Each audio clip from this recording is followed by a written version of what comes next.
बदलापूर घटनेची दखल सुप्रीम कोर्टानं का नाही घेतली असा सवाल संजय राऊत यांनी विचारलाय। तर बेकायदेशीर सरकार महाराष्ट्रामध्ये आहे, भावना माणुसकी त्यांच्यामध्ये नाहीये। बदलापूर मधली ही शाळा भाजपची आहे, दुसऱ्या कोणत्या पक्षाची शाळा असती तर देवेंद्र फडणवीस आणि त्यांचे महिला मंडळ बोंबा मारत शाळेच्या पायऱ्यावर बसले असते। अशा गुन्ह्यानंतर बुलडोजर चालवले असते। मी म्हणत नाही की ते बुलडोजर चालवा। कालच्या घटनेची दखल न्यायालयाने घेतली का असा सवाल त्यांनी विचारलाय। तर फडणवीस यांच्या तोंडात SIT शब्द शोभत नाही, आरोपी तर पकडला गेला ना असा सवाल त्यांनी यावेळी उपस्थित केलाय।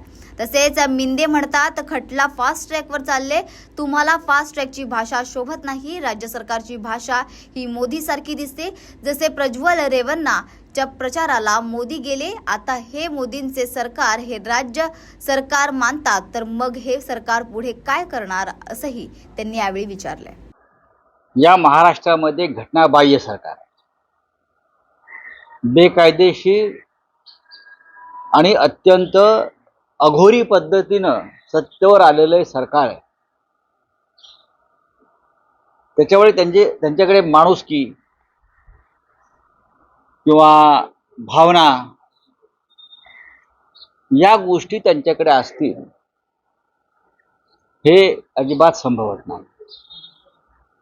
बदलापूरमध्ये ज्या शाळेमध्ये ही घटना घडली ती शाळा भारतीय जनता पक्षाशी संबंधित आहे। दुर्दैवानं ही दुसऱ्या कोणत्या पक्षाशी संबंधित असते, ते ट्रस्टी असतील, संस्थेचे चालक असतील, काँग्रेस, शिवसेना, आम्ही राष्ट्रवादी काँग्रेस, अन्य कोणी, तर देवेंद्र फडणवीस आणि त्यांचं महिला मंडळ हे त्या शाळेच्या पायरीवर जाऊन फटकल मारून बसलं असतं, बोंबा मारत। आता गेले का? नाही। किंवा मधल्या काळामध्ये योगींचं राज्य जे सुरू आहे, बुलडोजर राज्य, तसे काही ठिकाणी अशा गुन्ह्यानंतर बुलडोजर चालवण्याचं काम मिंदे सरकारने केलं। मग हे बुलडोजर बदलापूरला का नाही गेले हा एक प्रश्न आहे। मी असं म्हणत नाही की बुलडोजर गेलेच पाहिजे, पण तुम्ही यापूर्वी अशा गुन्ह्यात जरब बसावी म्हणून बुलडोजर चालवलेत त्या जागांवर। जनतेचा काल उद्रेक होता आणि याला पब्लिक क्राय म्हणतात कायदेशीर भाषेत। आणि जेव्हा जेव्हा असा पब्लिक क्राय झाला तेव्हा त्याची दखल न्यायालयानं घेतलेली आहे अनेक प्रकारात। मग कालच्या पब्लिक क्रायची दखल सर्वोच्च न्यायालयानं का घेतली नाही? कलकत्त्यातल्या घटनेची दखल सर्वोच्च न्यायालय घेतं, कारण तिथे ममता बॅनर्जीचं सरकार आहे। इकडे पब्लिक क्राय कलकत्त्यापेक्षा जास्त होता का? पण त्या चिमुकल्यांचा आक्रोश, पब्लिक क्राय हा न्यायालयाचे कानाचे काल पडदे फाडू शकला नाही। देवेंद्र फडणवीस यांनी SIT स्थापन केली अशी घोषणा केली, काय गरज आहे? आरोपी पकडलेला आहे ना, पोलिसांनी तपास केला आहे ना। SIT हा शब्द त्यांच्या तोंडात शोभत नाही। ठाकरे सरकारनं अनेक गुन्ह्यामध्ये ज्या SIT स्थापन केल्या होत्या त्या गृहमंत्री झाल्याबरोबर पहिल्या 24 तासामध्ये देवेंद्र फडणवीस यांनी सगळ्या SIT रद्द केल्या। याचा अर्थ तुम्ही SIT मानायला तयार नाही कोणते, आणि त्या SIT अत्यंत गंभीर गुन्ह्यातल्या होत्या। माननीय उद्धव ठाकरे यांनी स्थापन केलेल्या SIT भ्रष्टाचार किंवा अशा प्रकारचे खटले। त्यानंतर आपले सन्माननीय मिंदे मुख्यमंत्री यांनी खटला फास्ट ट्रॅकवर चालेल वगैरे वगैरे अशा घोषणा। काय असतं फास्ट ट्रॅक? या घटनाबाह्य सरकारचा खटला फास्ट ट्रॅकवर चालला पाहिजे, की ते सर्वोच्च न्यायालयावर दबाव आणून तारखांवर तारखा पाडतात। बलात्कार जसा अबलेवर होतो तसा राज्यघटनेवर सुद्धा होतो, आणि महाराष्ट्रातलं सरकार हे राज्यघटनेवर बलात्कार करून निर्माण झालाय। हा खटला त्यांना फास्ट ट्रॅकवर नको आहे। त्यांच्या तोंडी सुद्धा फास्ट ट्रॅकची भाषा शोभत नाही। आता विषय राहिला कालच्या घटनेचा आणि सरकारच्या मानसिकतेचा। सरकारची मानसिकता ही प्रधानमंत्री मोदींची मानसिकता आहे। हे मी अत्यंत जाणीवपूर्वक बोलतो आहे. जे प्रधानमंत्री कर्नाटकात एका बदनाम बलात्काराच्या प्रचारासाठी गेले, प्रज्वल रेवण्णा, त्यांना माहित होतं याच्यावरती बलात्काराच्या 200 पेक्षा जास्त महिलांनी लैंगिक शोषणाच्या तक्रारी केलेल्या आहेत, शेकडो व्हिडिओज त्याचे बाहेर आलेले आहेत. तरीही प्रधानमंत्री नरेंद्र मोदी ज्या प्रज्वल रेवण्णाच्या प्रचाराला जातात, त्याचं कौतुक करतात, त्याला कॅरेक्टर सर्टिफिकेट देतात,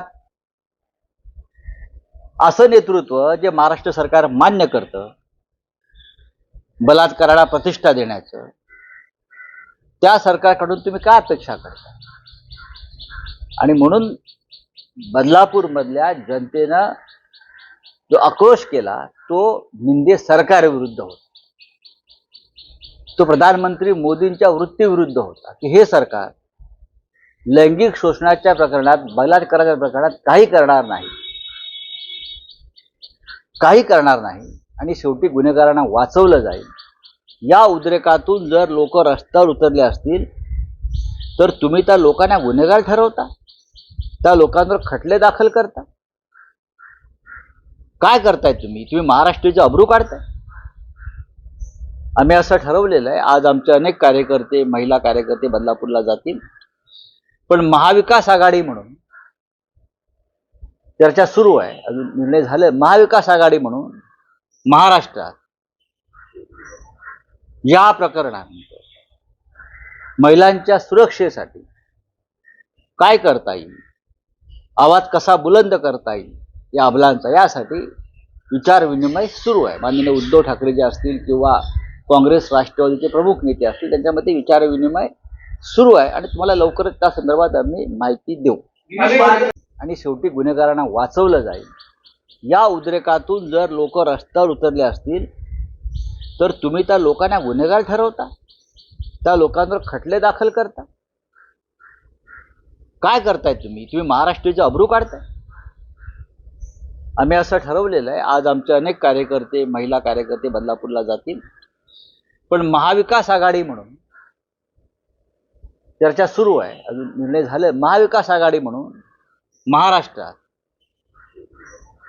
या प्रकरणानंतर महिलांच्या सुरक्षेसाठी काय करता येईल, आवाज कसा बुलंद करता येईल या अबलांचा, यासाठी विचार विनिमय सुरू आहे. माननीय उद्धव ठाकरे जे असतील किंवा काँग्रेस राष्ट्रवादीचे प्रमुख नेते असतील त्यांच्यामध्ये विचार विनिमय सुरू आहे आणि तुम्हाला लवकरच त्या संदर्भात आम्ही माहिती देऊ. असं म्हणतायत की विरोधकांनी काही माणसं त्या सगळ्या गर्दीमध्ये घुसवली आणि त्यांनी ती गोंधळ घातला. गिरीश महाजन असे म्हणू शकतात ज्यांच्यावरती लैंगिक अत्याचार झाला त्या चिमुरड्या मुली सुद्धा विरोधकांच्या असतील, विरोधकांनी मॅनेज केल्या असतील. गिरीश महाजन यांचं डोकं फिरलेलं आहे. निदान अशा प्रकारात तरी अशा माणसांनी राजकारण करू नये. याच्यामध्ये विरोधकांचा काय संबंध आहे? त्या शैक्षणिक संस्थेमध्ये लैंगिक शोषण झालं, त्या मुली किती लहान आहेत, तुम्ही त्यांचं वय पहा. तुम्ही त्यांच्या पालकांची तक्रार तुमचे पोलीस घ्यायला तयार नाहीत, पोलिसांवर दबाव येत होता, याच्यावर का बोलत नाही तुम्ही? आणि म्हणून माझा सर्वोच्च न्यायालयावरती आमचा आक्षेप आहे आणि मोदींवरती आक्षेप आहे. जे मोदी बलात्कारांच्या प्रचाराला जातात ते गिरीश महाजन त्यांचेच हस्तक आहेत. गिरीश महाजन त्यांचेच हस्तक आहेत, फडणवीस त्यांचे हस्तक आहेत. जे प्रधानमंत्री 200 बलात्काराचे आरोप असलेला प्रज्वल रेवण्णाच्या प्रचाराला जातात, त्याला शाबासकी देतात, अशा प्रधानमंत्र्यांचे हस्तक आहेत सगळे हे महाराष्ट्रामध्ये बसलेले. तुम्ही गिरीश महाजनकडून काय अपेक्षा करताय? गेल्या अनेक दिवसांपासून या घटना वारंवार घडत आहे. त्यातच हा काल बदलापूरमध्ये झालेला उद्रेक, असं वाटत नाही का पुढे येणाऱ्या काळात सर्वोच्च न्यायालयानं तटस्थपणे काम करायला हवं. पश्चिम बंगालमधल्या घटनेची दखल घ्यायची आणि महाराष्ट्रातल्या घटनेची दखल घ्यायची नाही. बरं, सर्वोच्च न्यायालयानं राज्यघटनेचं पालन करायला शिकलं पाहिजे. बांगलादेशमध्ये सर्वोच्च न्यायालयात थोडी लोक घुसले, उद्रेक झाला आणि सर्वोच्च न्यायालयात तोडफोड झाली आणि सर्वोच्च न्यायालयाच्या न्यायाधीशांना राजीनामा द्यावा लागला पब्लिक क्राय पुढे। यापासून हिंदुस्थानच्या न्यायव्यवस्थेनं, जनतेनं, प्रशासनानं काही गोष्टी शिकल्या पाहिजे। तर या होत्या आजच्या महत्त्वाच्या घडामोडी। अशाच महत्त्वाच्या घडामोडींसाठी पाहत रहा न्यूज मराठी 24/7।